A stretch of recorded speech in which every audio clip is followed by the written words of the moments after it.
welcome to the Perfect Podcast Show on the USA Global TV and Radio Network. I'm Keith, and I have a hangover like I've never had a hangover before. The thing is, like, I stopped drinking for 8 years, but, you know, I heard of this thing. It's not new, but I heard of it and wanted to give it a try to see what it was all about. Absinthe. Have you heard of absinthe? Yeah, it's it's got this thing in it, wormwood, and they're like, oh, it's illegal. Wormwood's illegal because it's psychedelic, and it's really not, though. It's just it's like an herb, it's a wood, it doesn't do anything. But people are like, when you drink it, you meet the green fairy. And I was like, what does that even mean? From just like an alcoholic drink? And it's like sort of green, and anyways. So had an absinthe, didn't meet the green fairy. So I was like, I guess I got to keep having more of these drinks that taste like black licorice. Licorice. Anyways, so I had one, nothing happened. Had another one, nothing happened. Had a third one, and from across the room, I saw the green fairy from across the room. And I was like, oh, can we meet?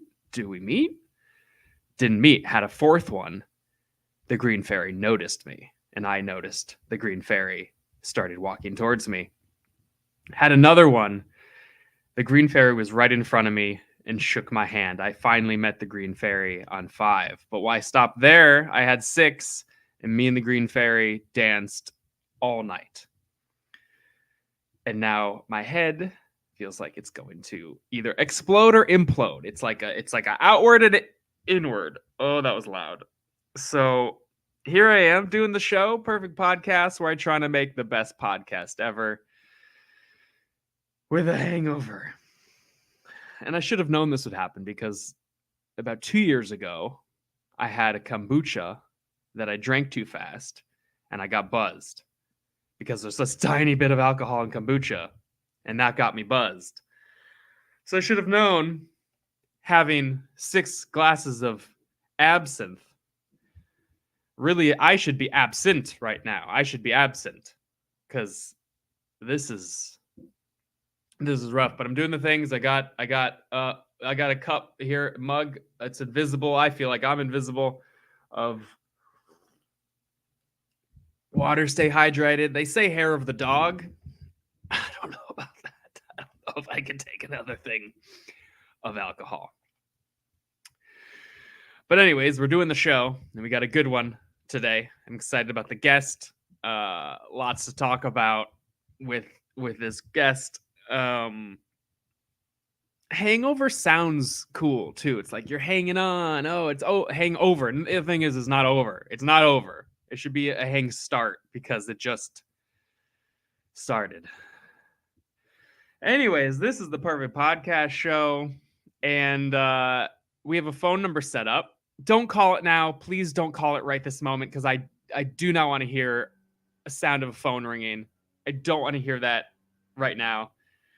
It's bad enough they're doing construction outside of the studio, and that's kind of loud. But you can call another time when I'm not having headphones on, where I would hear the phone ring because it's connected to my headphones.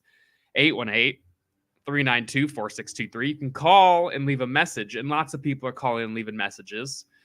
I'm not going to listen now because my head really hurts. Really, really hurts. My stomach isn't any better. You know, a hangover, it's like the head, the stomach, I want this hang to be over. All right. So anyways, we got some calls that came in. Let's listen to a call now, and I'm going to run to the bathroom and do some stuff while this call is being played. Let's listen to that call. Someone called the phone. Hey there. Thanks for calling the Perfect Podcast Show. Leave your message and we'll play it on the air. How was that? Does that work? Yo, it's Sly Stallone. I played Rocky and also Rambo and also that shark in that one movie. Anyway, so yeah, the Perfect Podcast Show. It's a real winner. Like me, Sly, Stallone, Rocky, and also Rambo and a shark. Bye-bye, sweetie. Whoa. Thank you, Stallone. Thanks for calling the Perfect Podcast Show and leaving that message there. I feel like I was hit in the head by Rocky. That's how my head feels. And also my stomach feels like I was like, hit in the stomach by Rambo. And then I also feel like a shark. I don't know why, because my teeth hurt. Do sharks' teeth hurt? I don't know. I know they change teeth a lot, so I bet it hurts to change teeth. Are sharks always in teeth pain? I should have asked Stallone. I'll call him back and ask him that. Also, he called me sweetie at the end. It's between us. It's our own little thing. Anyways, thanks. Yeah, so you can call too and leave a message, 818-392-4623. Again, don't call right now because my head is more water will help maybe. Stay hydrated when all I want is to, dig myself in a hole in sand and disappear. It's got to be a better way to get over hangovers. Pedialyte, would that help? Saying Pedialyte, I think I was gonna just throw up just thinking about. Oh, that's gross. Okay. Anyways, the show. We're doing the show now. We're live. If we weren't live, then maybe I wouldn't feel this way. But we're here, and the show must go on. The Perfect Podcast Show as well must go on. Why are you doing construction right now? Please. I don't know if you can hear it in the studio, but it is so loud in here, even with these headphones, which are supposed to be noise canceling, but there's no noise being canceled. How do you don't cancel noise? Anyways, we got a guest coming up. I can't wait to talk to. Maybe he has some helpful tips. But before that, podcasts have to pay the bills. You gotta pay the bills, or there's, I don't know, some rhyme. I couldn't think of it because, again, that absinthe got me. But we're gonna play an ad now. And then we're going to get to the guest. Do that. I'm going to run to the bathroom again. Hey, my name is Wallacey, and I have a podcast that I would like people to listen to. It's a podcast called The Shy Introvert, hosted by me, Wallacey, and I am a shy introvert. And my podcast I record once a year. And there are no guests because I don't like talking to people. So there's no one on the podcast. And the podcast is just me not talking because I don't like talking.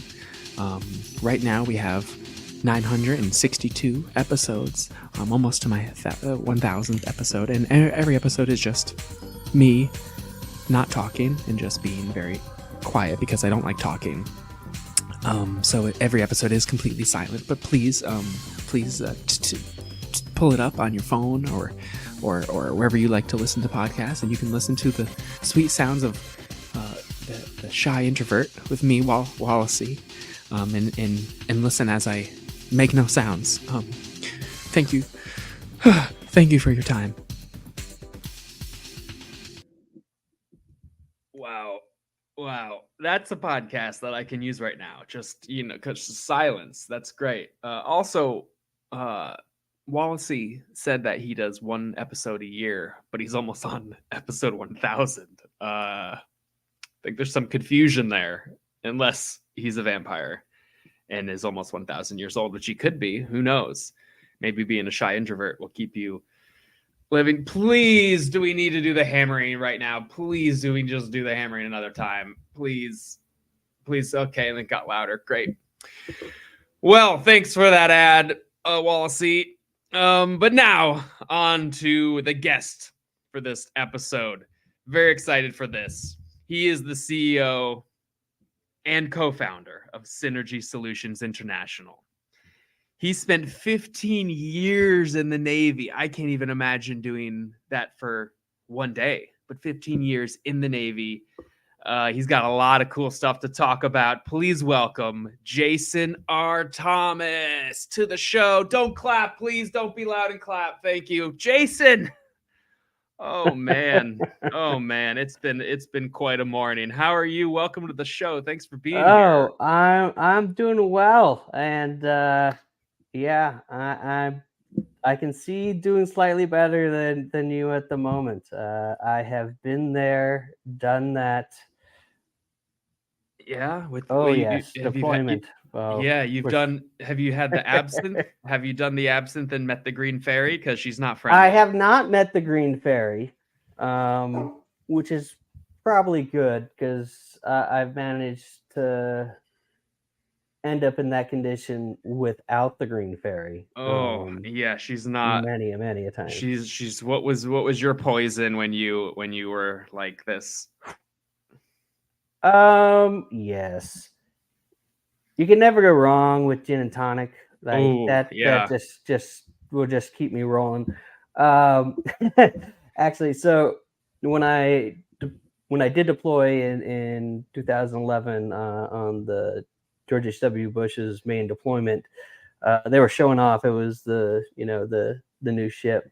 So we had a bunch of port calls coming in, and when we went to England, at the time I was on this kick of like layered drinks, right? The black and tans and things like that. Oh. Definitely don't do that in England. Number one, poor bartender trying to figure it out while I was not in a good place to try to be giving instructions. Didn't work very well. Wow. Yeah. So much lots. to unpack there. So you were on the George W. But I don't know enough about the Navy. My grandfather was in the Navy, but I never got to meet him, so I never got to hear any stories. So you were on. Well, I mean, let's go back. So wait, Yep. it says here, shoo, go back before I drank anything is where I want to go back to. But it says you were a Navy nuke. Yes. Does that mean you use the Navy like military microwave and you nuke things, or did you? I don't even. What is that? That sounds amazing. I did have a sailor who tried to microwave an entire raw chicken. It did not work. He was a very special character. How far did he get into that raw chicken? Not enough that it was acceptable for the potluck that we were having. No. Oh my god, I love Kemma. He was one of those who tried so hard, more than anyone else. They should never let him through nuke school, probably, because he would have had a better time not being a nuke, along with every nuke. But it doesn't sound like he tried hard, though. He tried hard, but he put a chicken in the microwave. That sounds like the laziest possible way to cook a chicken. Well, when you're in switch, well, this wasn't in switchgear. This was in 30, and you have little like, offices, but really they're just like the rooms that pipes are in. Okay, that's where your office is. So it was either that or trying to use the bearing oven, which might have been more effective actually. But we called him Kima for about a year and a half until one time randomly in training, when like some high up officer was giving training, he like stopped and was like, actually it's Kemma. And like the room just erupted because we're like, what? Wow. We've been doing this for a year and a half, man. He's like, well, I didn't want to say it. It's your name. Right. Like, it's your name. You're allowed to correct on that. I waited that long before he said that. Wow. So when did you join in the Navy, and what made you join in? So my grandfather also was in the Navy. He served at the end of Korea on the Essex. I was actually going to go be a Marine pilot because I love Top Gun and Ghostbusters weren't hiring. So it was going to be Marine pilot. My dad was a Marine. And there's a whole long story about how I, got a full ride scholarship to Ohio State. I went there for like 2 weeks. I had played baseball, football before, no injuries. And then in the flag football league, I rupture my hamstring and tear a blood vessel. And I'm like on crutches for 2 years. So I have to leave that. And if I was ever going to enlist, I knew it wasn't going to be in the Marines. Like I said, my dad's a Marine, might have a mentor who's a Marine, but no way that's where I'm enlisting, because outside of killing people, there's not necessarily a lot of skill sets that transfer if you're ever gonna get out. So That's true. I when had a couple friends who were in the Marines, and then they became bouncers, and they were good at that job, but there wasn't other skills outside of being really good at beating people up. yeah, I say this, but my professional mentor did 20 years in the Marines, and he's like a Fortune 50 consultant and 9-figure earner. But I would not say that's standard for Marines. Okay. No, there's mental fortitude there, but it's still, yeah, it's depending how you use it. Yes. So I went back in 08, joined, went to the nuke program, which is like the highest academic program, and the recruiters tell you, all recruiters lie in every branch. If you didn't know that, now you do. What did they tell you, and what was the lie? Well, they told me that the school was going to be the hardest part. Oh, The school was the best part, for the most part. So I was married just before I went in, so I didn't have to live in the barracks. So I had base housing, which also meant that because I came in a couple of years later after I got better, I always had DDs, and everybody was at my house versus the barracks. so wait, is that shenanigans? Is that a little tip there? If you get married before you go in, you get a house. It is. Oh, Everything. Look, my wife and I are still together. We're going on what? It's going to be 17 years this year. Oh, nice. Everything my wife and I did, I would sit my sailors down and say, "Don't do this." Every step along the way was stupid. That's how I feel about last night. Don't do this. Don't take another absinthe. Don't try to meet the Green Fairy. It's stupid. You dance with the Green Fairy is not worth it. So I agree. You got to change what you do. So it was stupid to do that, but you got a house where that's where the party was happening. You're saying? Oh yeah, and thankfully we had like good base house. Like the base housing itself was terrible, but the base housing police, they were pretty cool because they would just drive by and we'd be like outside in the carport being ridiculous, and like every once in a while they'd be like, just a little bit.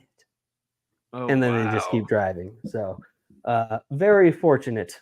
You were living Animal House, it sounded like. You were there having parties all the time. Up on pretty much.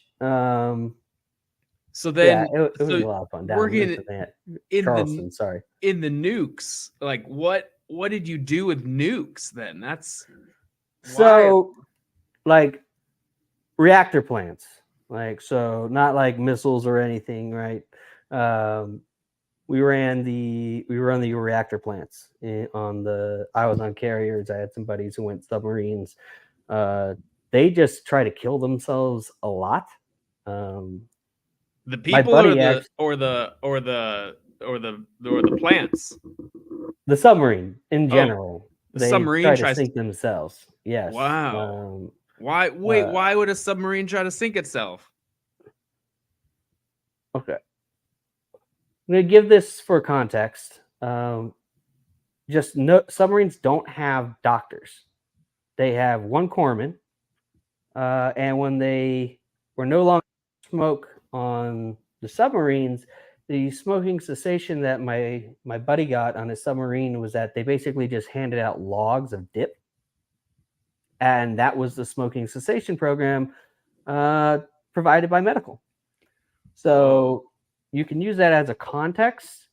Actually, my friend was really fortunate because they were out playing around in the Atlantic like we like to do, and literally got ran over by one of our other ships. Like, this wasn't classified, it wasn't hidden.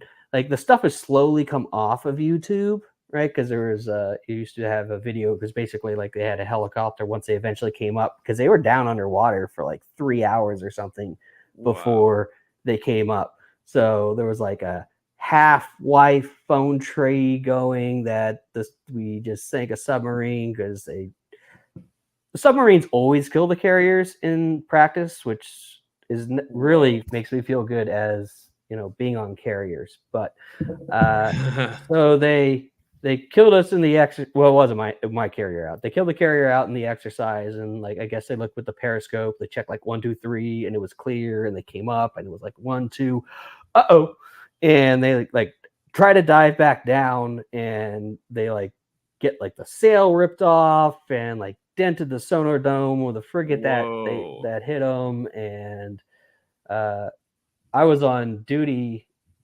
on my first ship when this happened. And at one point or another, after I left base housing, we have a third, because there's actually 3 nuke schools. We got a house with me and a couple of the older buddies. He was one of them. And he just called my wife and was like, "You're going to see some stuff. All I can say is I'm okay." And that's it. And then we didn't hear from him for like 6 months. Whoa. They had like the whole crew sequestered down in Alabama, because that was like the closest place they could get it, to do enough checks for them to tow it up to Norfolk to fix it up and then send it back out. So wow, there's so much information in your head that I don't know many of the things or the words you said. Like, it's such a different world to go and like play around. To me, like play around. All right, I'll have absinthe and try this out and dance to music. But your play around is like we're driving around the Atlantic. So you said that the periscope checks 1, 2, 3. Do they not check 4 behind them? Like, I guess. What if you sneak up behind someone? This is, I think, their problem. We shouldn't be saying this. This is like military weaknesses. That's happening right there. If you sneak up behind, they're not going to see you because you're checking 1, 2, 3 only. No, fortunately, our submarines are fairly untouchable. Oh, that's completely. That's actually, pretty great. Really. So you said you're on an aircraft. Unless we run them over. Yes. Yeah, don't run them over. Don't run them over ourselves. I've always wondered this. Aircraft carriers are controlled by the Navy, right? Or run by the Navy. Yeah. But then the Air Force lands on them? No. They're all Navy ships or aircraft. So the Navy actually has more airplanes than the Air Force does. What is the Air Force? What are they doing then? If the Air Force planes have awesome golf courses and pretty medical buildings. So my wife was in the Air National Guard. Actually, when I was down in training, so there's a while that she outranked me, which was kind of funny. That's an interesting story right there.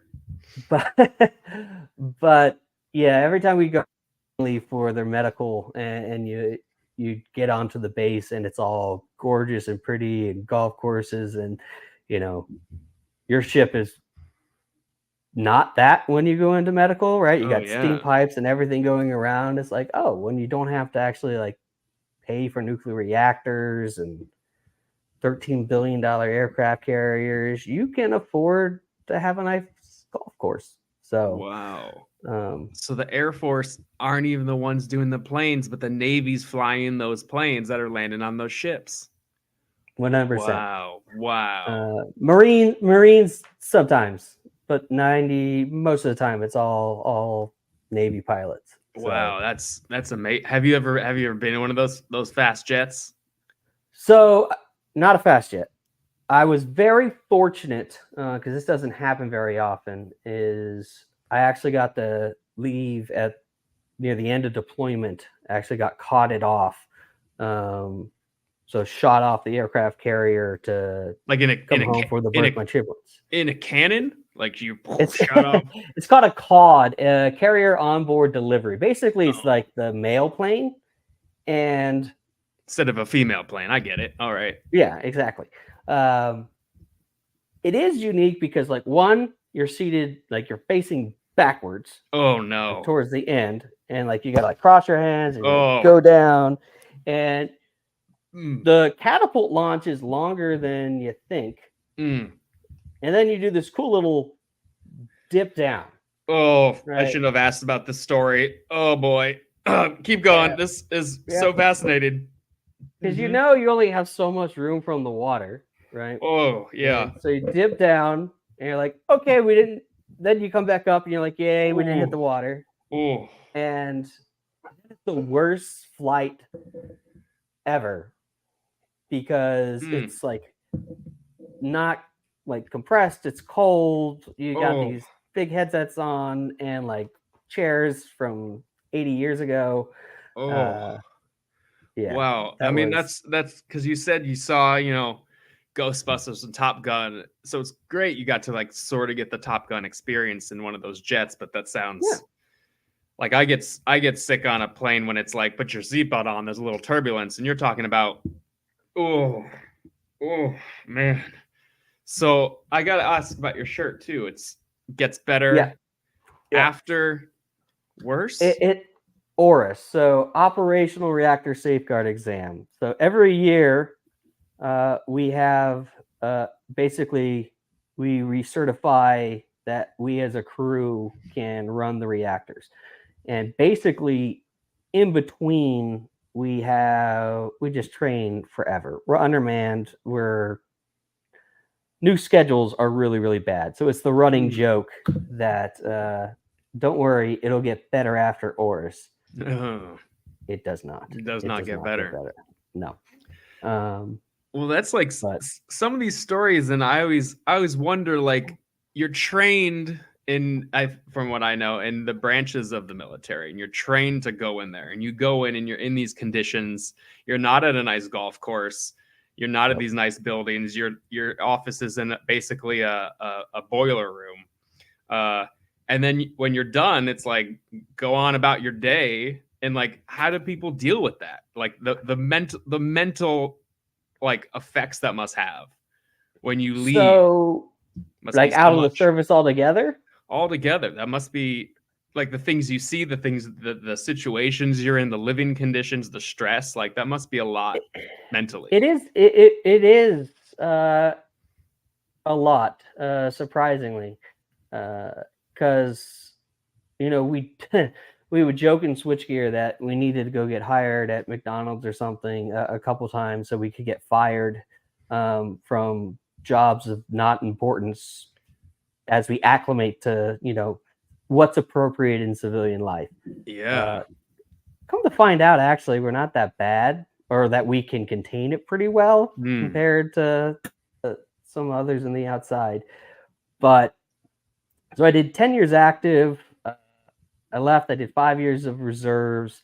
I was recalled back to active duty in 2020 during COVID to go out to Seattle to help the shipyard, which was a big bummer. Because one, I was supposed to be getting out in like 2 weeks, and I just stumbled across oh, hey, there's orders. I'm supposed to be in Seattle in like 2 days. Oh, wow. And at a time when you just want to be with your family as well, because it's all right. It was, I was in Surge Main, which how they're changing it now is I think is for the better. But basically, we supported the shipyards.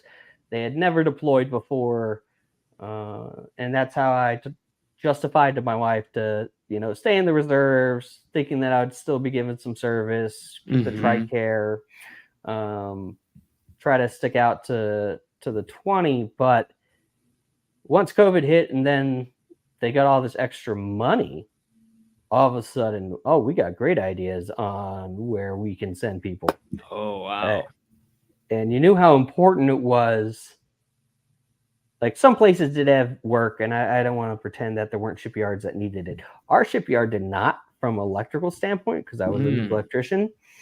And when the reserves found out that they were going to have to pay for this themselves and not out of special COVID funding, we demobilized like that. It was go break your leases and just go home, and you'll virtually demobilize from there. Like, it was that quick. Wow. There's so much we could talk about. We didn't even get into any of your work stuff.